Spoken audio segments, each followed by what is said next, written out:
Atenção, vascaínos, é vasculhada! Tudo! Como é que é, Casaca, casaca, casaca, casaca, casaca! A turma é boa, é mesmo da fusaca! Vasco, Vasco, Vasco!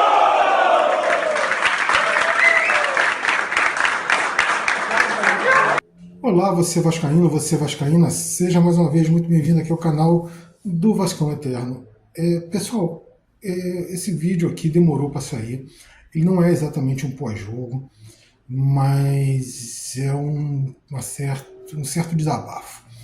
E ele já vai servir também de pré-jogo para Palmeiras e Vasco. Vamos lá, pessoal.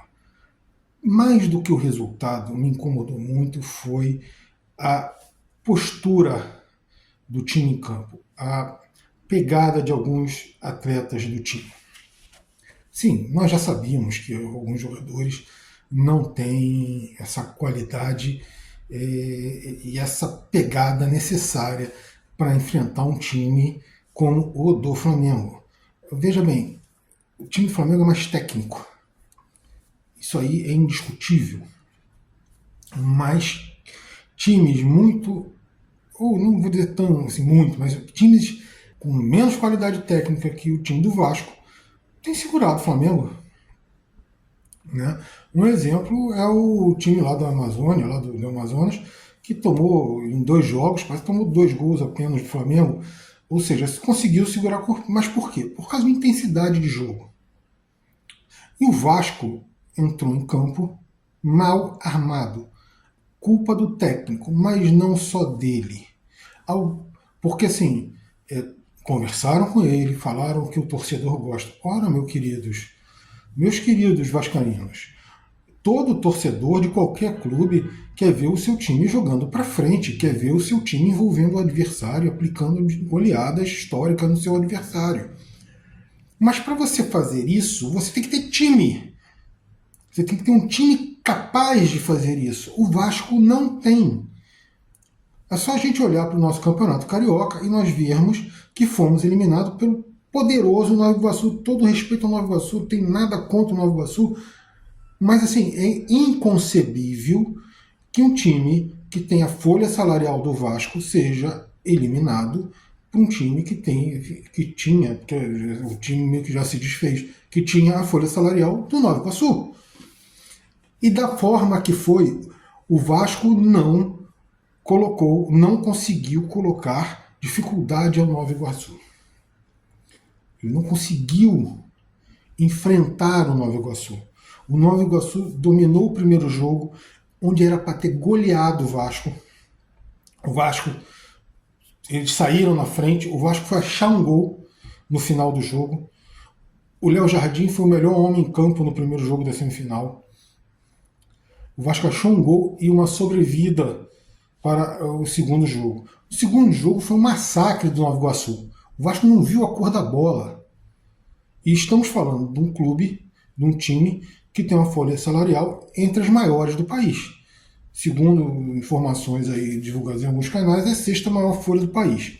Não pode ter um desempenho como teve contra o Nova Iguaçu. Então, nós vemos aí a postura.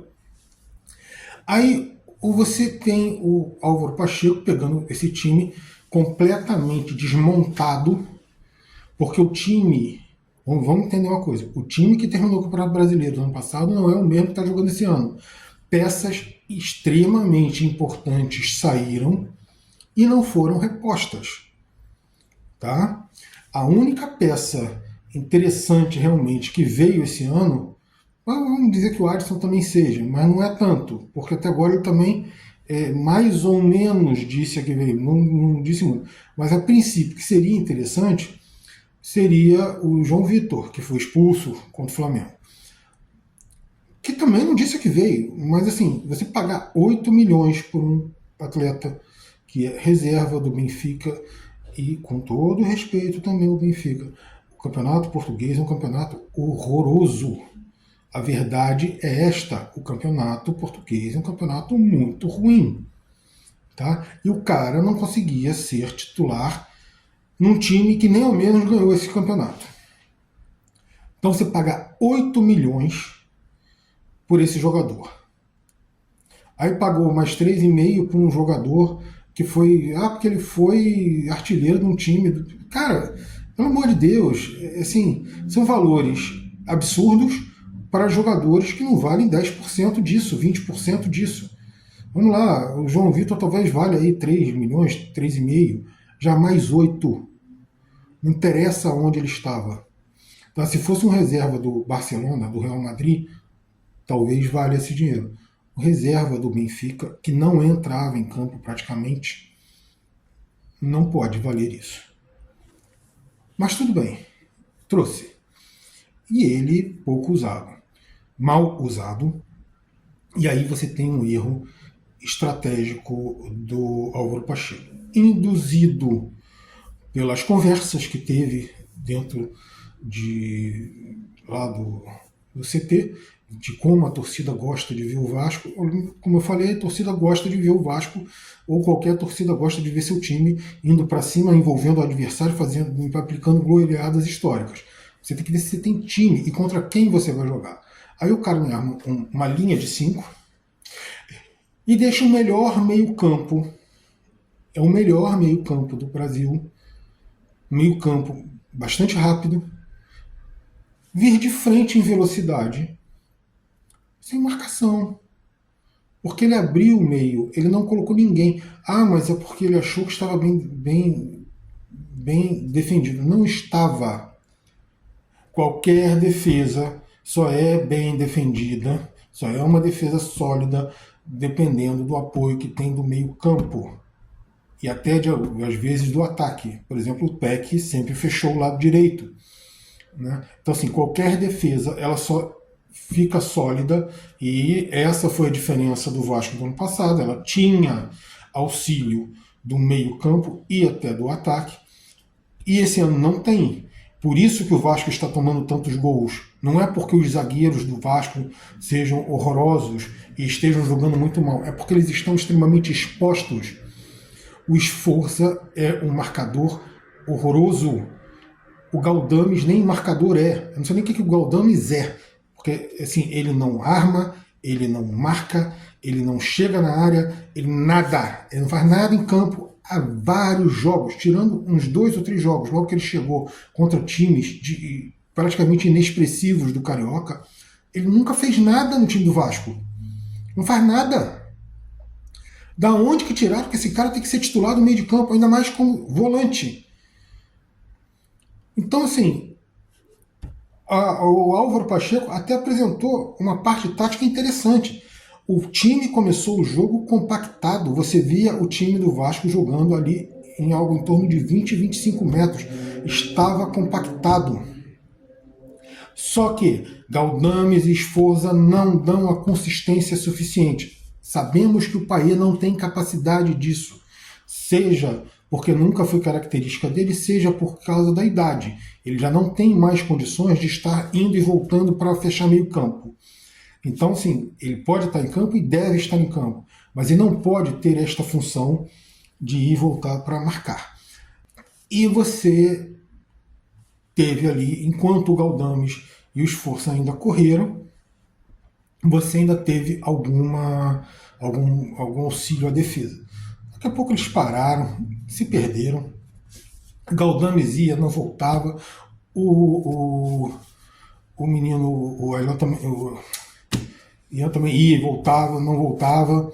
E, assim, a defesa ficou absolutamente exposta, e foi o que nós vimos. Né? O Flamengo adiantou a sua marcação. Né? Assim, não tem como você querer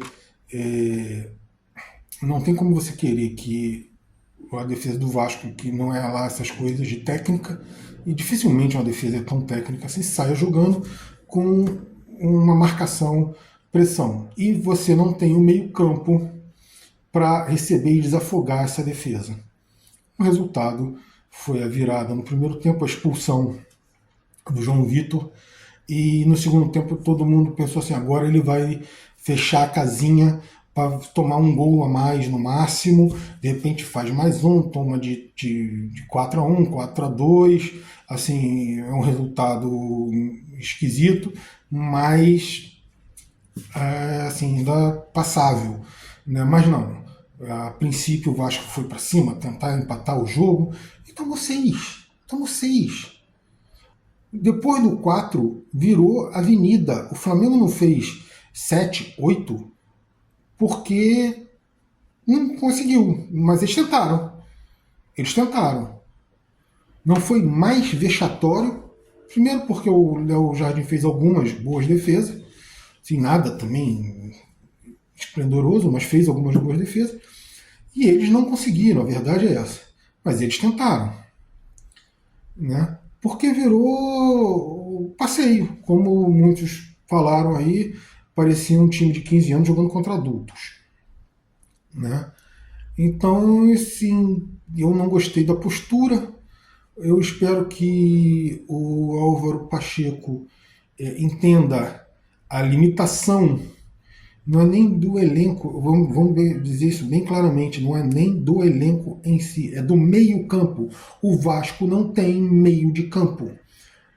Meio de campo, o meio de campo de uma equipe é o coração, a base, a alma dessa equipe, o cérebro dessa equipe. A bola não chega no ataque para os atacantes fazerem gols se você não tiver um meio campo para levá-la. A defesa não consegue segurar lá atrás, não consegue rebater as bolas se não tiver um meio campo para evitar que o time adversário arme a jogada e venha em velocidade para cima dessa defesa. E o Vasco não tem esse meio campo. Ele abriu, escancarou o meio campo do Vasco e o resultado não podia ser diferente. Ah, sim, podia ter tomado um gol a mais ou a menos, mas assim, a goleada era esperada. Infelizmente, a verdade é essa. Então, eu espero que o Álvaro Pacheco corrija isso. Não espero grande coisa contra o Palmeiras, apenas essa correção. Se sair de São Paulo com um ponto, é uma vitória. A verdade é essa. Se sair de São Paulo contra o Palmeiras com um ponto, é uma vitória. O time está absolutamente entregue. O emocional desses atletas está muito abalado e alguns deles não têm a menor condição de vestir a camisa do Vasco. O Galdames é um deles. Assim, esse rapaz ele não tem condição mais de vestir a camisa. Não é que ele tenha sido o culpado da goleada, entendam isso. Mas assim, ele vai mal. Ele não foi mal no jogo contra o Flamengo. Ele foi mal em todos os jogos praticamente esse ano. E ele não sai do time, não dá para entender isso. Aí o cara fala assim, mas no treino ele é bom. Cara, eu não quero saber do treino, eu quero saber se ele entra em campo e resolve. Tá? Tinha um cara que disse que não treinava, era Romário, mas ele entrava em campo e fazia 3, 4 gols, e aí? Então assim, ele tem que entrar em campo e resolver. Se ele treina bem pra caramba, mas entra em campo e não faz nada, não me interessa, ele não pode estar jogando. Então, assim, o Álvaro Pacheco precisa fechar esse meio campo, tá? Precisa retomar a combatividade do time, ou seja, a competitividade do time, poder de marcação desse time e refazer esse trabalho. Veja bem, não a ideia de jogo dele, não é isso. Como falei, os 15, 20 primeiros minutos de jogo, o Vasco estava ali compacto, saindo rápido. Né? Ele fez 1-0, podia ter feito 2. Tá? E o Flamengo não conseguia chegar. A partir dos 15 minutos, o Flamengo começou aos poucos a chegar, porque o meio de campo foi afrouxando a marcação. Só por causa disso. Aí você tem um meio de campo que não marca, e o outro meio de campo é extremamente técnico. A bola começou a chegar na área nos atacantes. Aí você vê no primeiro gol uma pichotada, uma coisa ridícula de um cara que não tem qualidade técnica para fazer o que tentou fazer. Ele é conhecido justamente porque rebate as bolas, não é porque ele domina e sai jogando, é porque ele rebate as bolas. Então o que teve que querer ali dominar? Por quê? Porque não deu um bicão lá para o meio de campo. Era para ter feito isso. Aí depois, o segundo e o terceiro gol, a defesa do Vasco E assim, não adianta querer botar a culpa no Puma. Foi a defesa do Vasco inteira. Todos os jogadores no segundo e no terceiro gol ficaram olhando os jogadores do Flamengo trocarem bola e se movimentarem. E ninguém esboçou nenhuma reação. O segundo gol, eles cobraram escanteio. Apenas um jogador do Vasco tentou intervir, se não me engano foi o Piton. Os outros todos parados, estavam parados, ficaram, pareciam cones.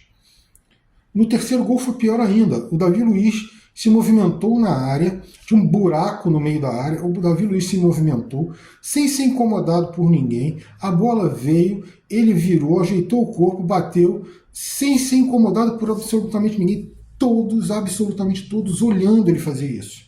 Ninguém chegou nem perto para encostar nele para tentar atrapalhar.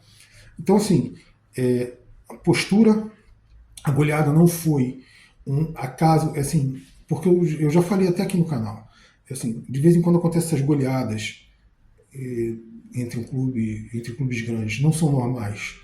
Tá? Normalmente elas são assim, dá tudo certo para um time e dá tudo errado para o outro. Não foi o que aconteceu. Não foi que deu tudo certo para o Flamengo e tudo errado para o Vasco. Os jogadores do Vasco, simplesmente, no primeiro tempo, não dá para entender o porquê. Ficaram olhando em 3 lances capitais os jogadores do Flamengo fazerem o que queriam, do jeito que queriam, sem serem incomodados. Isso tem que acabar. Eu espero que o Vasco, o Álvaro Pacheco, reforce esse meio campo, bote mais gente ali para marcar, para não deixar o Palmeiras jogar, porque se deixar o Palmeiras jogar, vai ser outra goleada histórica.